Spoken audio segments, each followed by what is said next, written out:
জাতীয় গণতান্ত্রিক পার্টির সহসভাপতি ও দলীয় মুখপাত্র রাশেদ প্রধান বলেছেন, ম্যানেজ ভোটের প্রধানমন্ত্রী ভারতে মুচলেকা দিয়ে দেশে প্রবেশ করেছেন।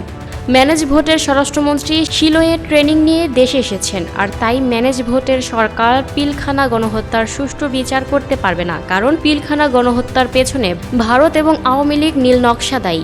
রাশেদ প্রধান আরও বলেন, জাকপা 2009 সাল থেকে দাবি করে আসছে পিলখানা গণহত্যা ভারত ও আওয়ামী লীগের নীল নকশা। অবশেষে অন্তর্বর্তীকালীন সরকারের রিপোর্টের মাধ্যমে তাই প্রমাণ হয়েছে। ভাগ্যের নির্মম পরিহাস, অন্তর্বর্তীকালীন সরকার রিপোর্ট দিলেও বিচার কার্য শুরু করতে পারেনি। ম্যানেজ ভোটের সরকার বিএনপিও পারবে না। ফ্যাসিস্ট শেখ হাসিনা, আওয়ামী লীগ ও সকল গণহত্যার সুষ্ঠু বিচারের জন্য আমাদের আরও অপেক্ষা করতে হবে। মুসলিম জনগণের সরকার গঠন করতে হবে।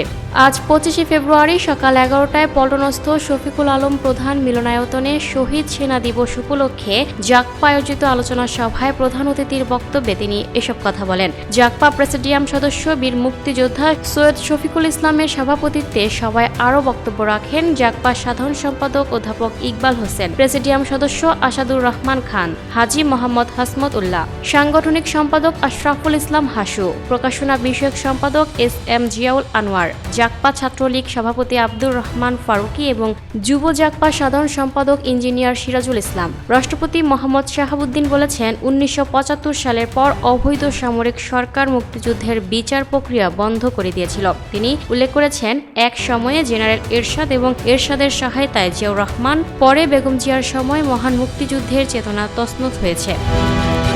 Lucky Akter, people voice television, Dhaka.